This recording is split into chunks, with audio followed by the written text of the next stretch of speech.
5 ప్రాజెక్ట్స్లో అసలు వ్యూవర్షిప్పే రాలేదు బ్రో. అసలు 1000 మంది కూడా చూడలే. అప్పుడు అనుకున్నా అవును ఎందుకు చూడాలి, అందులో నేనెవరో ఎవరికి తెలియదు, యాక్టర్ ఎవరో ఎవరికి తెలియదు, కంటెంట్ కూడా మనం తీసింది పెద్ద అంత గొప్పదేం కాదు, సో ఎందుకు చూడాలి అనే క్వశ్చన్ మార్క్ నాలో స్టార్ట్ అయింది. అప్పుడు నేను చేసింది ఏంటంటే నీ కంటెంట్ యావరేజ్గా ఉన్నా ఒక తెలిసినోడితో చేస్తే అది జనాలకి రీచ్ అవుతుంది అనేది ఆ క్వశ్చన్ మార్క్ అలా స్టార్ట్ అయ్యి అప్పుడు షణ్ముఖ్ జశ్వంత్ ఉన్నాడు కదా, తను పరిచయం అయ్యాడు అనమాట. తను డాన్స్ వీడియోస్ అప్పుడులో చేసేవాడు, లాంగ్ బ్యాక్ ఇండివిజువల్ గా చేసేవాడు, కవర్ సాంగ్స్ చేసేవాడు. నేనేమనుకున్నానంటే లైక్ మన టేకింగ్ తన డాన్స్ ఈ రెండు క్లబ్ అయితే ఇంకా బాగా అవుతాయి కదా అనే థాట్ వచ్చింది. అయితే తను కొన్ని మెసేజ్ చేసినప్పుడు తను చూసాడు కానీ రిప్లై ఇవ్వలే. ఫేస్బుక్ లో మెసేజ్ చేసా, బట్ అంటే అప్పటికి నేను అనుకున్నా లైక్ మనం కూడా అప్పటికి ఏం చేయలే. సో తను అప్పటికి వైవా చేసి ఉన్నాడు, వైవా బాగా పెద్ద హిట్ అది. సో సరే తిన్నకంట్లో పడాలని చెప్పి నేను ఏంటంటే అప్పుడు అల్లు అర్జున్ దో సాంగ్ ఉంటుంది అతిలోక సుందరి అతిలోక సుందరి, అది కవర్ సాంగ్ లా చేసి మేల్ వెర్షన్ అలా చేసి మా ఫ్రెండ్ ఒక అబ్బాయి సింగర్ ఉంటాడు వాడితో పాడి 3D ఎఫెక్ట్స్ ఇవి అవి ఏవో చేసి అప్పుడు కవర్ సాంగ్స్ ఇంకా అప్పుడే స్టార్ట్ అయ్యారు ఆ ట్రెండ్. సో అల్లు అర్జున్, రకుల్ ప్రీత్, తమన్ వీళ్ళందరూ షేర్ చేశారు, ట్విట్టర్లో షేర్ చేశారు. అల్లు అర్జున్ అంటే షణ్ముఖ్ బాగా ఇష్టం. సో తను చూసాడు ఎవరు ఈ సాంగ్ చేశాడంటే వినయ్ షణ్ముఖ్ అని చెప్పి. సో తనే తర్వాత వచ్చి నాకు మెసేజ్ చేశాడు, వినయ్ నీతో చేద్దాం అనుకుంటున్నా ఒకసారి కలుద్దాం. సో మా ఇద్దరిది అలాగా స్టార్ట్ అయింది, అలా స్టార్ట్ అయింది. దీప్తితో పరిచయం షణ్ముఖ్ పరిచయం చేశాడు. మీ ఇద్దరం కవర్ సాంగ్ చేసిన దాంట్లో దీప్తి ఫీమేల్ లీడ్గా చేసింది. సో అంటే లైక్ తనకి నాకు మంచి ర్యాప్ ఉంటుంది బ్రో. అంటే స్టార్టింగ్ లో కాదు బట్ చేసే కొద్దీ అలా పెరుగుతూ వచ్చింది అనమాట. దీప్తితోనే ఎక్కువ వీడియోస్ చేయడానికి రీజన్ ఏమైనా స్పెసిఫిక్ రీజన్ ఏం లేదు బ్రో. లైక్ అంటే ప్రతి ఒక్క లైఫ్లో కూడా టెక్నీషియన్ కానీ ఎవరైనా సరే వాళ్ళు గ్రో అవ్వడానికి ఒక రీజన్ ఉంటుంది. లైక్ ఒక వాళ్ళకి ఉండే పరిచయాలు బట్టి కలిసి గ్రో అవ్వాలి అని అనుకుంటారు కదా. సో అలా అనుకున్న దాంట్లో Deepti one of the person. So తను ఎంతలా నన్ను నమ్ముతుందంటే నేను ఒక 1 year వేరే ప్రాజెక్ట్లో బిజీ అయిపోతే తను 1 year చేయదు, వేరే వాళ్ళతో చేయదు. లాస్ట్ 2 yearsలో హార్డ్లీ తను రెండు సాంగ్స్ చేసింది, అది నాతోనే చేసింది. అంటే అంత అంటే నాకేంటంటే లైక్ నేను వేరే కంపెనీస్తో టైఅప్ అయి ఉండి వాళ్ళకి నేను 5 songs 6 songs కాంట్రాక్ట్స్ ఉంటాయి కదా, అవి ఫినిష్ అయ్యే టైంకి నాకు అంత టైం పట్టేస్తుంది అనమాట. సో అంటే లైక్ తన కమిట్మెంట్ అలా ఉంటుంది బ్రో. లైక్ రీసెంట్గా ఏదో వీడియో చేస్తున్నారు, ఏది రీసెంట్గా చేసింది చేస్తున్నారు ఇంకా ఇప్పుడేం చేయట్లేదు బ్రో, అయిపోయి. ఈ ఇయర్లోనే మేము 2 songs చేసాం. ఇప్పుడు యాక్చువల్లీ లాస్ట్ 3 years నుంచి సంవత్సరం ఒక సాంగ్ చేసాం.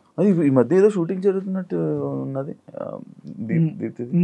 లేదు మీది కదా తనకేం చేయట్లేదు బ్రో. ప్రెసెంట్ ఏంటంటే లైక్ స్టోరీస్ వింటుంది, లైక్ కొత్తగా ఇప్పుడు మేము చేసిన దానికన్నా కొంచెం ఇంకా అడ్వాన్స్డ్గా ఏమైనా చేద్దాం అనే డిస్కషన్స్ అవుతున్నాయి అనమాట. నీకు సినిమా తీయాలని కోరిక ఏమైనా ఉందా? Obviously bro. అంటే ఏదైనా సరే ఈ ఎంటర్టైన్మెంట్ ఫీల్డ్ అనేది దాని ఎండింగ్ మూవీయే కదా బ్రో. సో నేను కూడా మూవీ దీని మీదే వచ్చాను. దీని మీద వచ్చా, ఏం ట్రై చేయట్లేదు బ్రో? అంటే నాకేంటంటే బ్రో మీకు చెప్పాను కదా, ఒక టెక్నీషియన్కి వాళ్ళ పేరు ఒక వాల్యూ రావాలి అని చెప్పేసి. సో ఆ హంట్లో నేనేంటంటే లైక్ నాకు నేనేం చేస్తే పేరు వస్తుంది. ఇప్పుడు నేను ఒక సినిమా చేస్తే యూత్లో ప్రతి ఒక్కరికి నీ పేరు తెలుసు బ్రో. ఇప్పుడున్న యూత్లో వినయ్ షణ్ముఖ్ అంటే తెలియని వాళ్ళు ఎవరు లేరు, అది మీకు తెలుసు. అంటే ఫేస్ అప్పుడప్పుడు గుర్తుపట్టకపోవచ్చు, లేకపోతే ఇది జరగవచ్చు, కానీ మీ నేమ్ అయితే ప్రతి ఒక్కరికి తెలుసు. అంత క్రియేట్ చేసుకున్నారు. మరి అలాగే మీరు ఒక సినిమా తీస్తే అలా యూత్ ఆడియన్స్ మీరు గ్రాప్ చేసుకునే ఛాన్స్ ఉంటుంది కదా, ఇప్పుడు ఎందుకు ప్రయత్నించట్లే? డెఫినెట్లీ బ్రో, అంటే కమింగ్ 1-2 yearsలో నేను డెఫినెట్లీ ఆ స్టెప్ వేస్తా. అంటే నేనేంటంటే స్టెప్ బై స్టెప్ ప్రాసెస్ వెళ్దాం అనే దాంట్లో ఇప్పుడు సాంగ్స్ అన్నీ కంప్లీట్ చేసుకొని నెక్స్ట్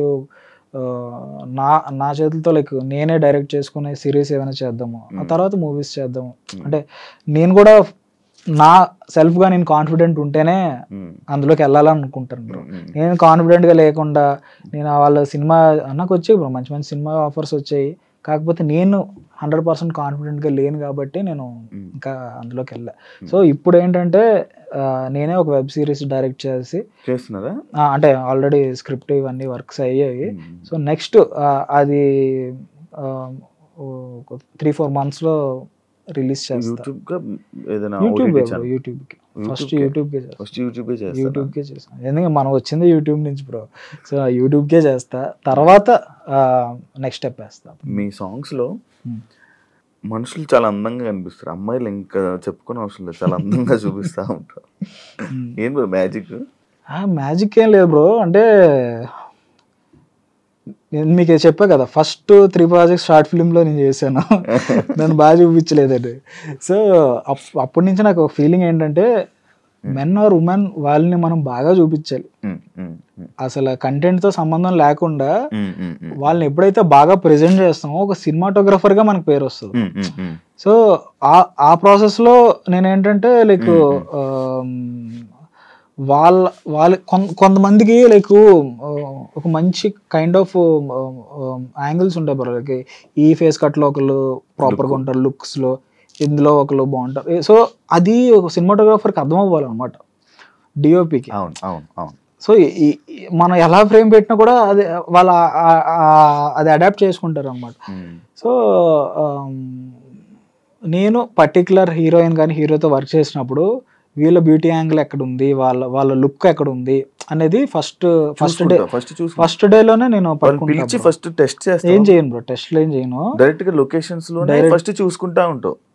అంటే కొంతమంది తెలుసు కదా, కొంతమంది ఈ మధ్యకాలం ఇన్స్టాగ్రామ్ లో వచ్చాక రీల్స్ లో బాగా వైరల్ అవుతున్నారు కదా. సో వాళ్ళు ఆల్రెడీ వాళ్ళకి తెలుసు ఏ లుక్ లో బాగుంటారో వాళ్ళు తెలుసు, ఆ రీల్స్ అన్నీ ఒకవైపే ఉంటాయి. సో మనం చేసినప్పుడు కూడా అలాగే పెట్టేస్తాం అనమాట. సో అంటే చూసే వాళ్ళకి ఏంటంటే వాళ్ళకి వీడు బాగా చూపిస్తున్నాడు అని అంటున్నారు కదా, ఆ బాగా చూపించింది ఎక్కడ వస్తుంది అంటే వాళ్ళకి ఏ లుక్స్ లో బాగున్నాయో అవి మనం పెట్టుకొని చేసుకోవాలి బ్రో.